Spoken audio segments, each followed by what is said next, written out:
we are looking in other sectors, but we're not falling prey to this hope and dream of a broadening out. That I think has been valuation trap, like a value trap situation. It has been, and that's been where everybody's saying, well, the market's going to broaden out. Why? Like, show me the evidence. Well, it hasn't. It's actually gotten worse. It's gotten worse. And that's where, just because you want it to happen and it sounds nice doesn't mean it necessarily would.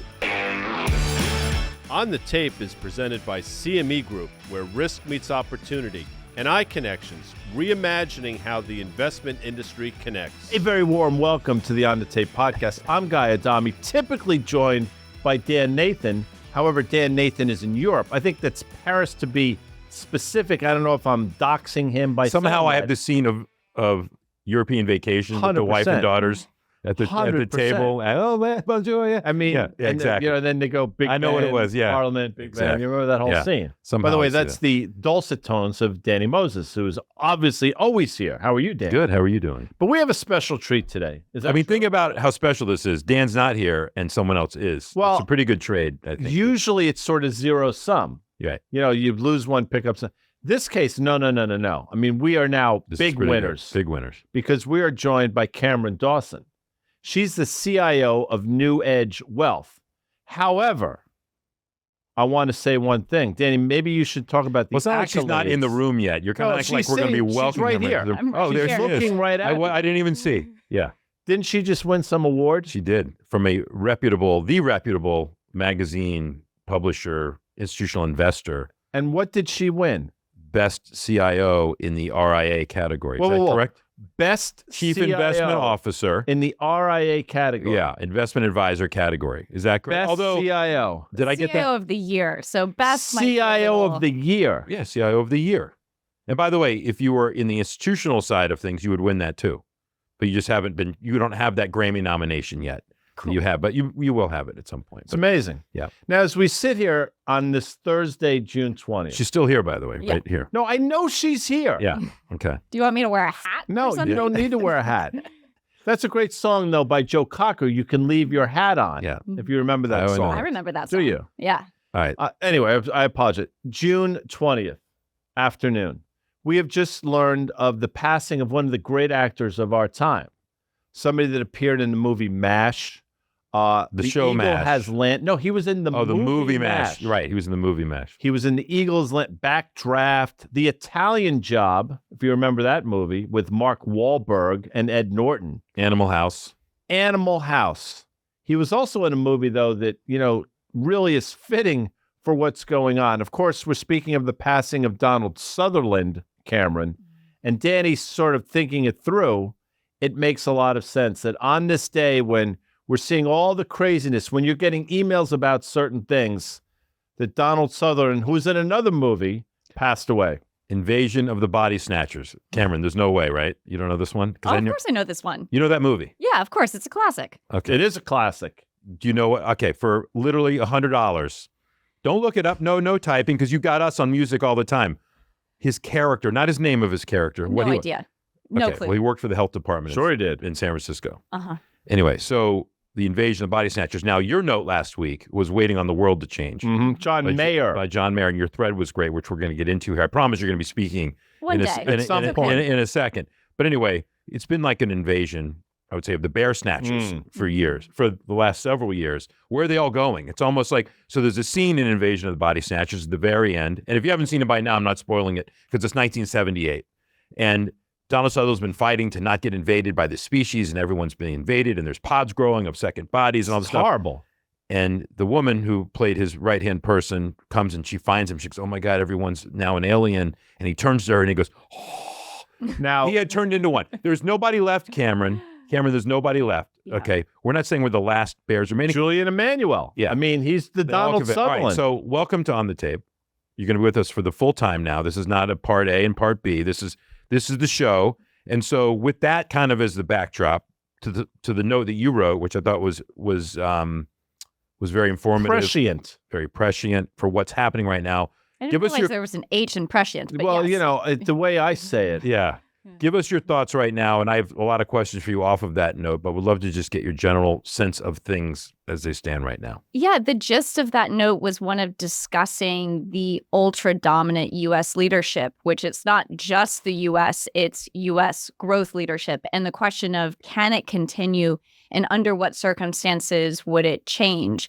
And the conclusion from it was one of it probably continues in the short run until something changes, meaning that without a real catalyst for a rotation away from these dominant growth names, it's hard to see them getting stopped dead in their tracks.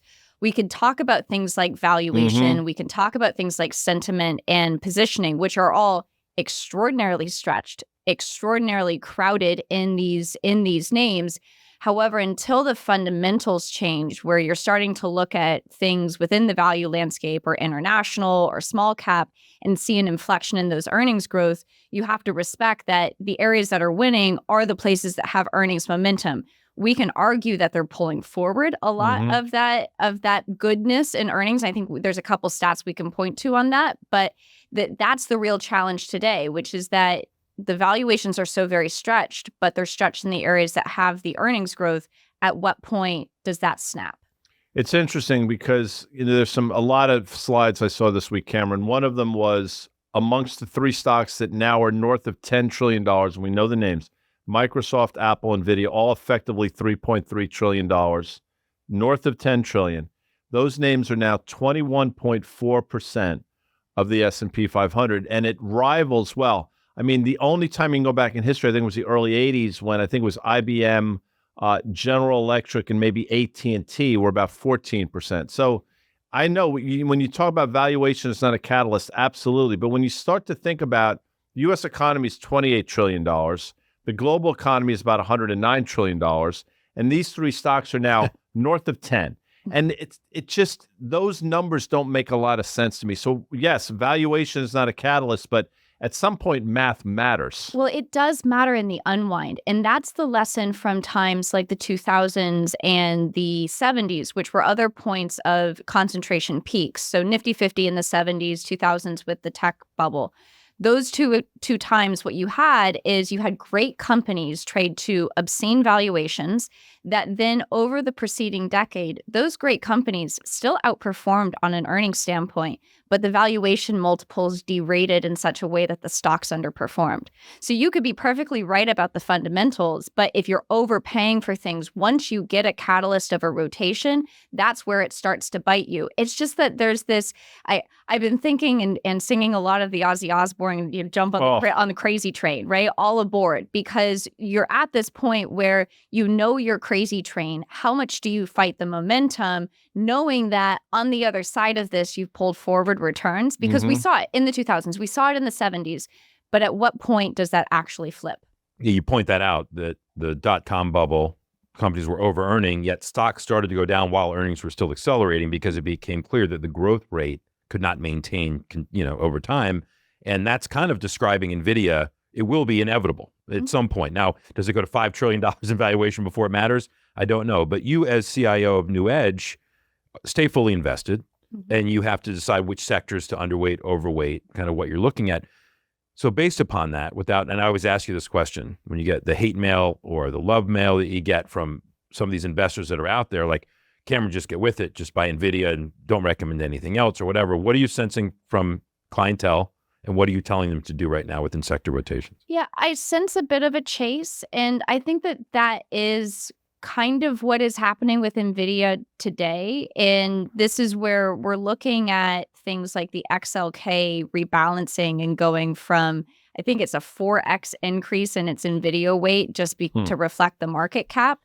And people saying, you know what, I have to own it because it's causing a huge tracking error dispersion. We've talked about that, yeah. And so you get this chase dynamic. And I think if I'm thinking about NVIDIA specifically, over the last 3 months, their earnings have been revised higher. Great. They've been revised higher by 8%. Since the April low, it's up at 80%. Yeah. So the fundamentals are there, but clearly there's something else happening. And it actually reminds me a lot of August of 2020 when we had that gamma squeeze and you had that huge squeeze where people were YOLOing into options and you had all the tech stocks run up. And Tesla went up some 20% in 2 weeks. So, something wild and crazy. And of course, we know what happened on the other side is that you gave it all back up. So it's not to say it's still not a great company, but it is a matter of saying, do you chase it here? And our answer would be no, because I think we've quoted it in the past. Walter Deemer has a great quote, which is that the other side of a parabolic move higher is not a flat line straight. It's a straight line down. And I think that's where the discipline of saying, knowing where valuations stand, knowing where tech stocks are now trading at a higher valuation versus where they were trading in 2021, which is wild to think about. Think about 21. The Fed was 0 interest rates. They were expanding their balance sheet by trillions of dollars. Money supply was growing in the double digits. You had tons of fiscal stimulus throwing stuff at markets. And I would add, you had depressed earnings in 2020 and 2021 that were just coming out and cycling higher. So you're in really, we've been calling it rarefied air, like Frank Sinatra, right? Up there where the air is rarefied, because valuations really are in place in a territory where we haven't been. I didn't actually answer your sector rotation strategies or question, so I can answer that if you like. Answer, please. This is one where we are looking in other sectors, but we're not falling prey to this hope and dream of a broadening out. That I think has been Valuation trap, like a value trap situation. It has been, and that's been where everybody's saying, well, the market's going to broaden out. Why? Like, show me the evidence. Well, it hasn't. It's actually gotten worse. It's gotten worse. And that's where, just because you want it to happen and it sounds nice doesn't mean it necessarily would. You saw a pocket of it broadening out in March-ish timeframe. Industrials did really well. Energy, financials were doing better. Like, oh, this is great. We're actually pricing in this strong economy. And then all of a sudden, over the last month and a half, it's all gone away. So what we do instead is saying, instead of just buying base sectors, what we're trying to identify is within sectors, those areas that are still trading at a discount. We look for things 10 to 20% discount to the overall market. We look for strong balance sheet names, high free cash flow generation. And so there's a little hair on them because there is that discount when we buy it, but we're looking intra-sector to try to find opportunities that we're not having to reach for valuations. Because we think, when you do eventually get a rotation unwind, that's the bigger they are, the harder they fall. Well, it's interesting, the unwind, and Danny has thoughts on this. I know you do as well. I think it's fascinating to watch software, for example. They've gotten sort of the double whammy, Cameron, and you don't have to play stock market in individual names, but what I've been saying is they're losing on the investment side in terms of the investment community. Those dollars are going obviously to AI, probably at the sake of energy and software. And they're also losing on the CapEx side because CapEx seems to be going to AI and those things as well. So this double whammy is going on. What I've thought for a while, Danny, is if you ever see a rotation out of these high flyers, there are going to be a couple spaces that are going to win. And very quietly, we've seen this move in crude oil to the upside. We have more M&A in the space. Marathon Oil was the latest that we talked about. You have Warren Buffett adding to his position in Oxy. I mean, energy might not be in play in terms of the stocks, but under the surface, there's clearly a lot going on. Well, I want to ask you this question, Cameron, because this is what I'm battling with here on energy stocks. And you make a comment that what would end this rally would be the dollar coming in, and then in turn, that would make commodity prices go up. I think we all agree, and I don't want to put words in your mouth, that the U.S. consumer, that things are slowing. The job market, without question, has inflected. How quickly does it weaken? I don't know, but it has one direction. And that's an elephant. That's not going to turn back around. Could you have 3.9% unemployment? We're headed to 4.5% eventually, whatever it's going to be.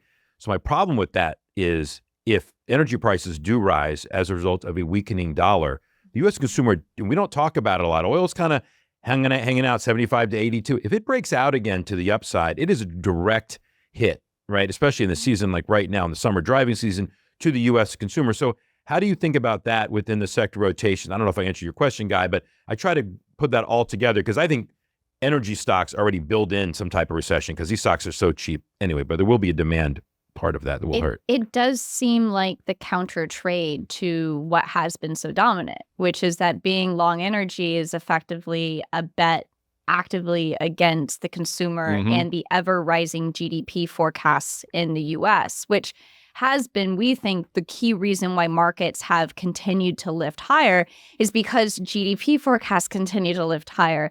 But you're at the point now where you've re-rated them so much and you re-rated household consumption so much and raised those forecasts to a really robust 2.5%. I mean, I guess not robust compared to rebounds in 21, but still, healthy growth, that the question is, what could inflect that to go in the other direction? And I think your point about energy prices are absolutely critical, because oil prices effectively act as a tax on the consumer, and they're very correlated to things like consumer sentiment. Like the University of Michigan survey, if you look, the inflation expectations is effectively a chart of the gasoline prices. But we do know that people buy less Cokes and smokes when gas prices go up. There's less money in their pocket when they increase. And so when you see the cut in gas prices, as we did at the back half of last year, that was certainly a help to consumers. As you've seen them rise this year, that has hurt consumers and pinched consumer sentiment. To your point on jobs, I think that we're somewhere in between the two numbers that we got the last, I think it was 2 weeks ago now, the payroll survey and the household survey. It's likely not as bad as the household survey is painting it out to be, but it's definitely not as good as the payroll survey is. And the biggest, most ultimate question for the job market from here to the end of the year and into 25 is whether or not the normalization that we've had in data, so things like the quits rate going back to 2019 levels, or the job openings going back to 2019 levels, does that normalization stop at trend, or does it keep going and actually correct below trend? Because right now, all of the weakening has just been coming back from such great heights and coming back to normal territory. If we continue, though, if the deterioration continues, to your point, Danny, that's when you would have greater concern about consumer spending. But the thing is, I get this Barron's headline this morning when the market opened, and it's S&P 500 and NASDAQ open higher after jobless claims decline. So without looking at what jobless claims were, the time was they're still elevated. They're over 230,000. They declined week over week, like 3,000 or 5,000. So before I could even look and see what the number was, I was trying to figure out, okay, so Doves want, the jobless claims to be higher so the Fed comes quicker. But in actuality, if the economy is strong, it justifies earnings. This is how confusing things are when you see, they just make a comment like that. I didn't know, I had to go back and look what it was. So I guess my point is, as we tackle all of this and try to figure it out, I guess the default mechanism is own AI chip companies, because they are separate right now in a secular growth story. And at some point, the cyclical growth comes back. And then what do you want to own at that point when the money comes out? I think the money is going to go into bonds and cash when it comes out. I don't see a sector rotation happening immediately, but that's just my 2 cents. All right, so let's play that out, Cameron. If money goes in, so I'm curious as to your thoughts on interest rates. Now, I've been right for a while. I've been wrong recently I'm one of these people that think 10-year yields are going higher for a myriad of different reasons, not least of which a supply-demand thing. I think Japan is a story that nobody's talking about, still the largest owner of there are a lot of reasons to be concerned about our bond market. The Treasury auctions, ironically enough, have been okay. We'll see how long that lasts. As we're sitting here, 10-year yields about 4.25%-ish. If you think, my sense is, if you think there's a chance that the dollar will weaken, stands to reason you think rates are probably going lower. So thoughts on that? Well, I think it was a year ago this time, was it, that we were all sitting in the Fast Money studio and Danny goes, we're going to wake up one morning and have a currency crisis, and talking about the yen. And I mean, certainly hasn't that played out in the sense of all of these disruptions within the yen and within the BOJ. As far as the dollar, our call is not for a much weaker dollar. That's why we're not calling for an overweight at international or value stocks. If we could actually make a call that said that there was 30% downside in the dollar, like there was at the beginning of the 2000s, that would be a different story. But I don't know if I see it yet. Some interesting stats is that the IMF put out a paper recently that talked about capital flows post-pandemic, and the U.S. has gotten 2/3 of the capital flows It's just because there's no better option. I don't need a stat to tell me that. You can feel that one, right? For sure. You can. And part of the reason for the capital flows out of the U.S. in the 2000s that helped weaken the dollar and create that international bull market and EM bubble was because of the narrative that EM was this next great big thing and that people had to chase the returns. So to your point, Danny, though, about kind of picking apart these narratives and trying to ascribe too much to the price action, I think we should be careful, because when we think about what's driving markets today, I would argue it's as much just momentum and positioning chase. I don't know if people are parsing through the data and really saying, oh, jobless claim, because I still think at the end of the day, bad news is bad news for this market. It'd be one thing if expectations were low. If growth expectations were bombed out, you get bad news. You're like, we get Fed support. It's great. But growth expectations are so high that they have a lot of room to come in. This is why the market normally sells off when the Fed actually does cut rates. Yeah. So back to your yen comment. I know guys can have many thoughts on this. The yen, again, is looking to breach 160 here on the weakness, and they've done what they can to talk hawkish when they need to be and so forth, and they have to pick their poison. I thought it was really interesting that China, on top of obviously the yuan reset lower, is now playing their own game of yield curve control, which was on page 172 3 months ago, right, in their kind of manifesto that came out of what they're going to try to do. So now they're looking to control. I guess what I'm saying is the reason that I was concerned about a currency crisis is what is causing it. Same reason to be what would cause the 10-year yields to move higher. We have an election over in the UK here in the next few weeks. We know we got snap elections for lower parliament in France, right? And so things are changing. So those type things that occur, depending on where they sit in terms of budgets and pay raises and so forth, have a dramatic impact, especially with how fragile. I would use the word fragile, I think, to really describe. The old traditional stuff when Guy and I were trading things was always like, all right, you knew you had leverage in the system. There's a ton of leverage in the system, but I don't think it's having the impact when you see these currency moves and all this stuff. So thoughts on that, just from a global macro perspective on what we should be watching, because maybe I overwatch. Maybe I'm, sitting on the wall watching the stuff that I shouldn't waste my time on. I think it is incredibly important, because look how disruptive the move last year in interest rates in the US on a tiny increase in coupon bond issuance that came out of Treasury. And we went up like 125 basis points over the course of 3 months. Yep. And of course, that reversed as soon as they said no more increases in coupon bond issuance. Well, Danny talked about that, the whole Yellen thing. Anyway, please. Well, it's interesting that today we're seeing yields move a tiny bit higher after we got news from Treasury that the deficit's going to be, or the CBO, the Congressional Budget Office, $2 trillion. That it's going to be that much higher than originally forecast. And maybe it's because people are saying, look, they're just going to do it in bills and they're not going to issue bonds. But at the end of the day, I think a good question is what happens when they have to issue more bonds? And to your point, that supply and demand dynamic, I don't know the answer as to playing out what happens in the next recession.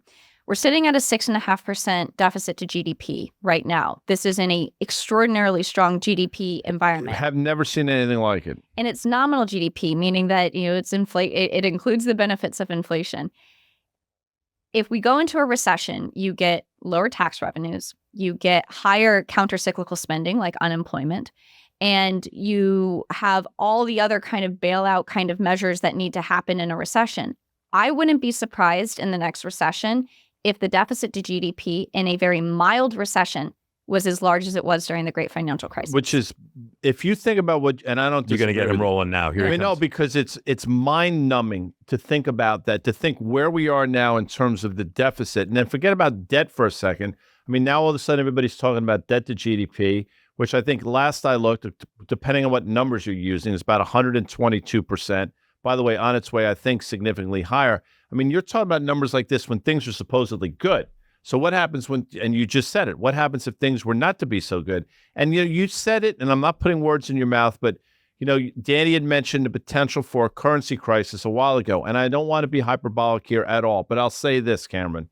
Last I looked, Japan was the third, now fourth largest economy in the world. I think Germany just surpassed them, but you're splitting hairs. They're basically the same size. I still think, Danny, and correct me if I'm wrong, I still think they're the largest owners of our debt. They have an issue there because Dollar yen went to 160 in April. They intervened twice. They got it down to 152. And ever since then, it's been basically lower left, upper right. So that will breach 160. I don't know what they can do. They've tried to raise rates. That's not working. I just don't know how it plays out, Cameron. It doesn't sound like, that to me is the one place that people should be paying a lot more attention to. And what does it mean for the Fed? I right? don't know the answer to that. Because does it mean that the Fed is forced into some back-end way of its own yield curve control? We also had the projection. But they've been doing that. They've been doing that. And we've also had the projections of where the Fed's balance sheet is going to go through the 2030s. And it's expected to continue to grow without a recession forecast in it, which is effectively saying that in the absence of incremental buyers from Japan, it kind of has to be the Fed. Which is incredible. Well, you just hold on a second. So, yeah. So now, yes. Yes. And you talked about, you used the word, what was the word you used for it? Leverage, I believe. Is that correct? Leverage. Well, it hasn't gone away. No. I mean, everybody, you know where it is. Cameron made you know where it is. Cameron, nobody cares unless we actually go into recession. But if we go into recession, all that math starts to matter. And so as long as the top line still grows for whatever reason, whether it's from fiscal stimulus or whatever it was, it's fine. But that's my point. If we do enter a period of looking like a recession, whether it's defined or not, I don't really care. Things slow, then this stuff matters, because what matters is the budgets. And what matters is where you're going to cut. What matters is what are they going to do? What are they going to do in Japan? Their debt to GDP is double ours. What are they going to do? And so those are things that start to matter. And so that's why I pay attention to those prices of foreign currencies and things like that, because I don't want to be that caught off guard. What can I do with it? I don't know, but I do wonder. This is the predicament, though, which is that we know in a recession you're going to have the Fed buying bonds. They're going to expand their balance sheet. They'll go back to QE, and we'll have a flight to quality. So does that overwhelm, as it did in COVID? The issuance during COVID was massive, and yet the 10-year Treasury hit 0.5%. So you also had, during other risk-off periods, you had negative yields, and people were buying that junk. And so I don't know, the next time this plays out, do you see that kind of backup in yields that happens in kind of a bond vigilante kind of move? Or do you say, have it just be, this is the safe haven, we are the prettiest horse in the glue factory. Deficits, yes, they matter, but if you're the reserve currency, they don't matter as much kind of thinking. And then you still have yields fall and it's not a big deal. That's what's happening. that is the $1 million, trillion-dollar question. Khartoum. Remember Khartoum? She mentioned horse and glue fat. Khartoum, of course, was the horse in The Godfather. Yeah. I know you know this, Cameron. My daughter's The horse's and the horse's head in the bed. That's All it. right. Please, Anyway. let me continue here Okay. for a second, because this is interesting. I think this is interesting. Again, our economy is 70% predicated on basically Consumer spending. people buying shit. I mean, you say you're a nice man, I'm not nearly as nice. I mean, I think 65% of people in this country, and Cameron knows these numbers better than I do, are employed by small and medium-sized businesses-ish. The lifeblood of small and medium-sized business are small and regional banks. I just read something like unrealized losses in that basically silo, $512 billion to be exact. KRE does not trade particularly well. And That would be the regional bank ETF. Danny has some thoughts on the bank stress tests and things, and I'll layer this on top. Big banks have done well, but 2 or 3 weeks ago, Jamie Dimon came out when JP Morgan, the stock was trading either side of $200, and said, hey, and I'm paraphrasing, we're probably not buying stock back at these levels. We've gotten a little too expensive. And he doesn't mean $200 is expensive. He means the underlying metrics of the company are expensive, which, by the way, I happen to agree with. So throw that all in a pot, mix it up, and what do you make out of that, Cameron? I think your point about small businesses is really important, because those are the companies most sensitive to short-term interest rates. Those are the companies that are feeling the pain the most from the Fed's hiking cycle. And that if we were to have some kind of balance sheet recession, is that where we might see the stress? Because it's not for Apple with its trillions of dollars in market cap and billions of dollars in cash. It's in these companies that have been in a survive to 25, let's hope for rate cuts kind of world. And we could say that they don't matter for the ultra large companies, but they do. Meta is 98% advertising revenue. Yeah. Right. Small, right. It's small and medium-sized businesses. And to your point, they're the employers. And we've certainly seen small and medium-sized businesses, the NFIB Small Business Survey, that sentiment has been really poor. It's been poor for some time, though, so take sentiment measures with a big, huge grain of salt. So I do think that there are stresses that we are seeing from the Fed's rate hikes that are certainly working their way through in more pronounced ways through the economy.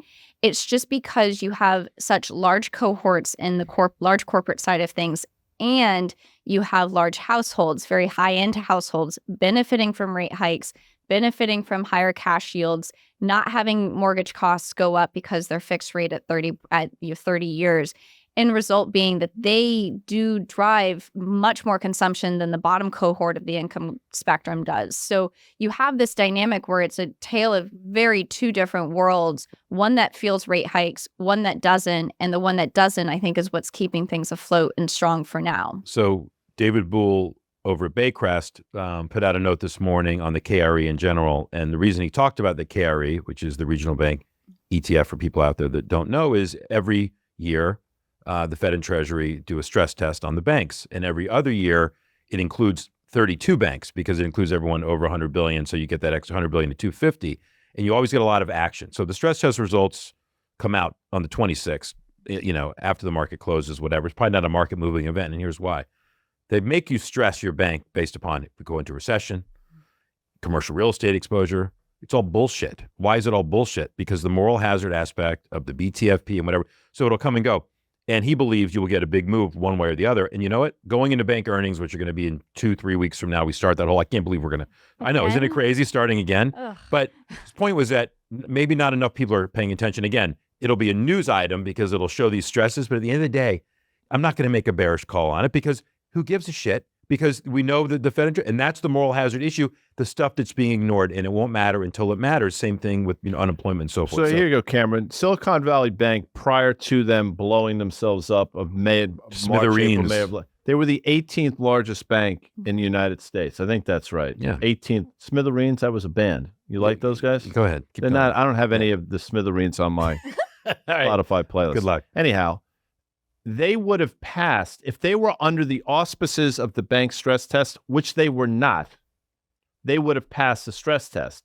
So if that bank went under, which it did, what effing good with a bank stress test? I guess my point is that they stress for things they don't stress for the things that could potentially, they're looking in the rearview mirror. Well, they are going to. And the world should be looking through the They didn't windshield. test for raising rates. They only tested for falling rates because rates fall in a recession. So they never actually stress tested the balance sheets if the Fed So would have raised again, rates. so to that point, what what good are they? Well, they're going to show you what they think would happen in a scenario. We can make fun of what they think. No, but my bottom line I is, am making fun of them. right. My bottom line is, and obviously, I'm tongue in cheek here, but it's bullshit. But you will see, and now will wake people up to something? No, because no one's marking their books accordingly. To your point, no one had the stress test for, did you buy bonds at the wrong time?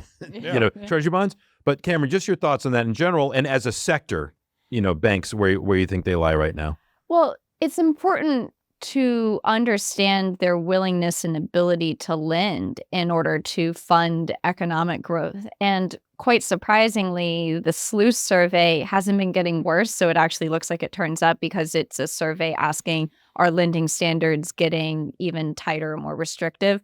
And I guess they're already so restrictive, there's no more tightness to come. But it's kind of interesting. You're seeing this uptick in the SLOOS survey, improvement in it at the same time that delinquencies are going up and bankruptcies are going up.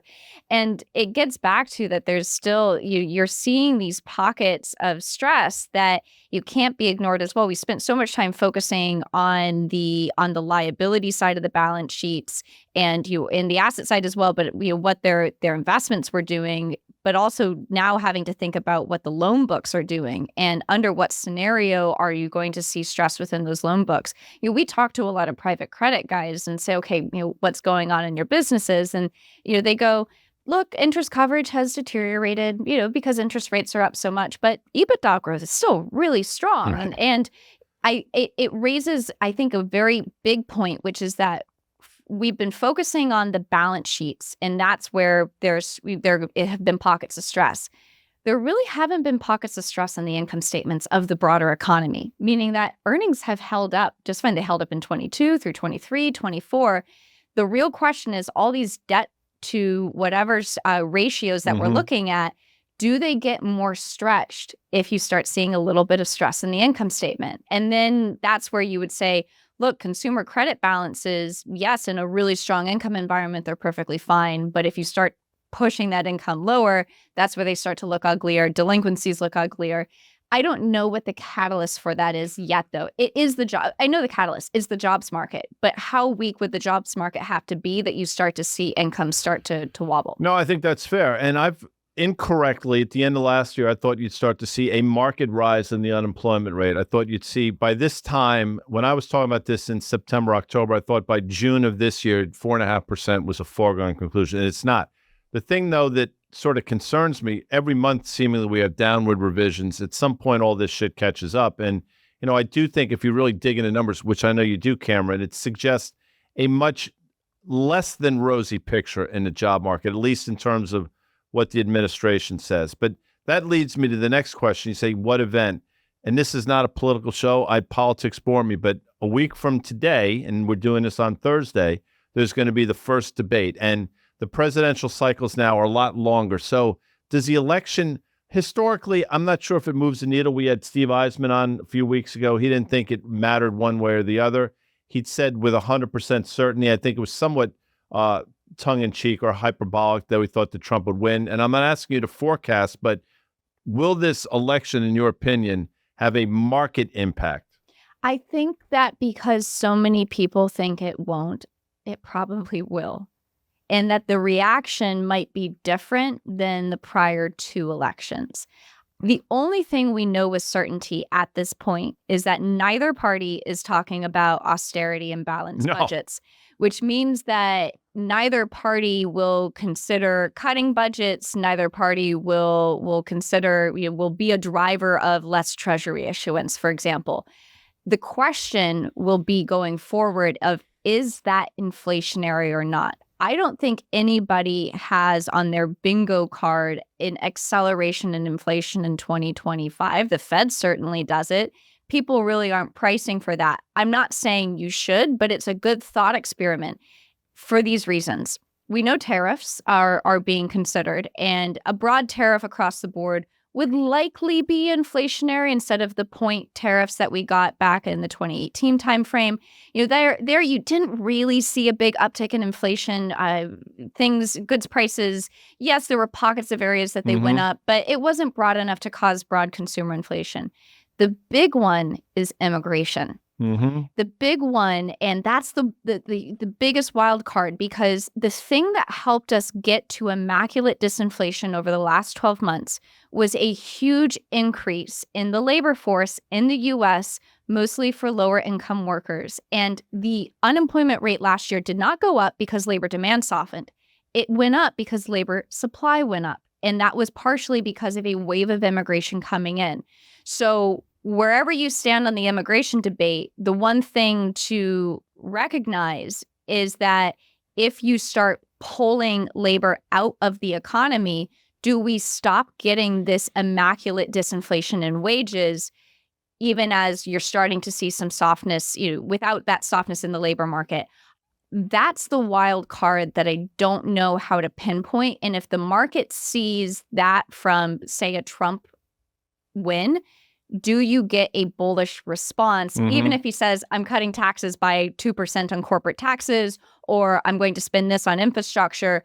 Is immigration really the wild card in the deciding? It could be the deciding factor of the election and the deciding factor of the market reaction. But from an economy perspective, that'll be a long tail. Immigration won't happen right away. No. It's interesting. Yeah. And no, I'm asking. Yeah. I don't know so here you go. So, and again, politics, I just want to be clear. I don't care. But former President Trump has said day one, mass deportations, and I don't know if that gets done, but think that through a second in terms of what you just said.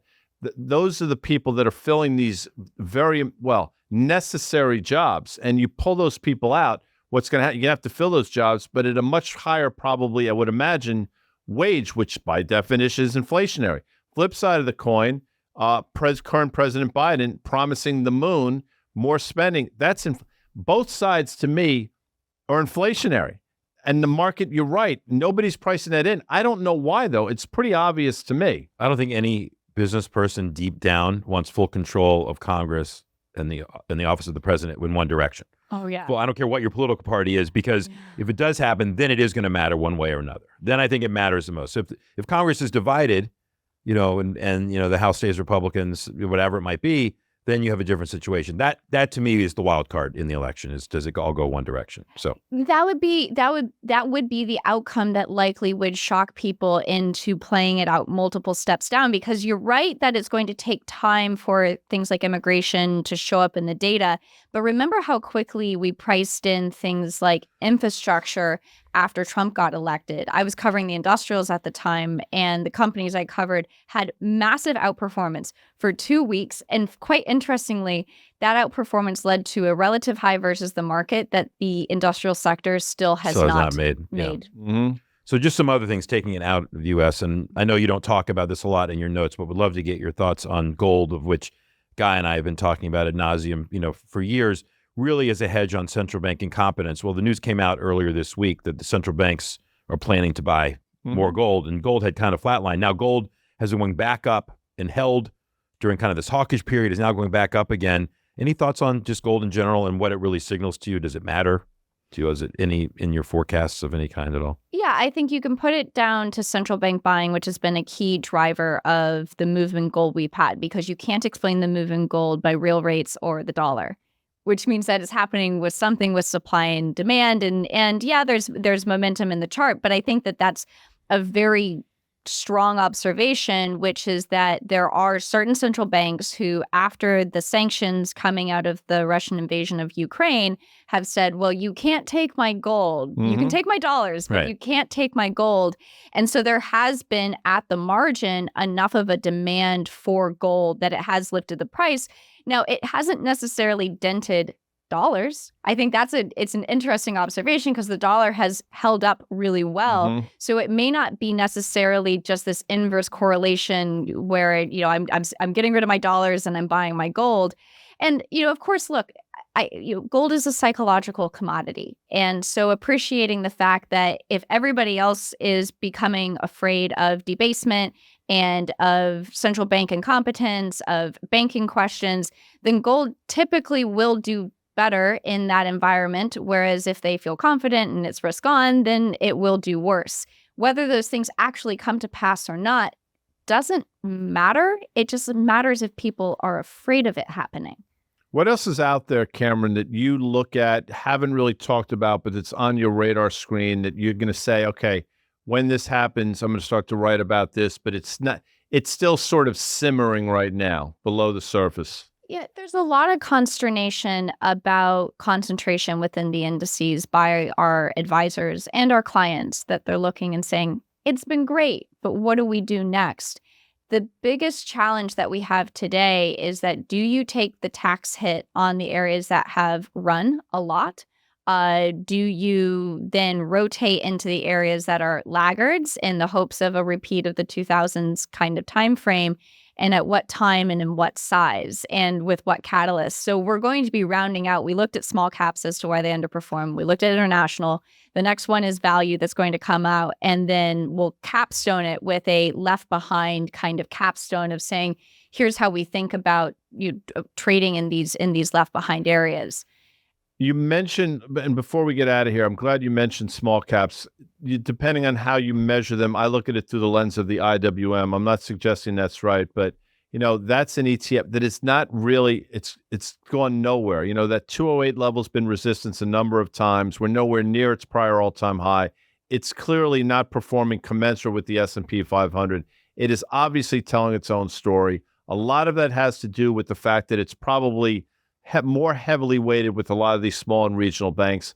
But with all that said, one would think if the economy was as robust as the stock market suggests that it is, the small caps would be off to the frickin' races, and that's not happening. Yeah, it reminds me of a song that you probably listened to when you were dancing in the dance halls of Williamsburg in the Thank you. 2000s by The Faint, called "Going Nowhere Fast." That's the story of my life, Danny Moses. Perfect. But at least I'm right on the getting there. tombstone. At least I'm getting right there on the fast. tombstone. Going over fast. Right? Going nowhere fast. And look, it's about the balance sheets. And the biggest question for small caps is that they either do really well during rate cuts or they do really poorly during rate cuts. And it's a matter of why we're cutting rates. If we're cutting rates because we can, then small caps do great because they get balance sheet relief. Remember, 40% of their debt is floating rate.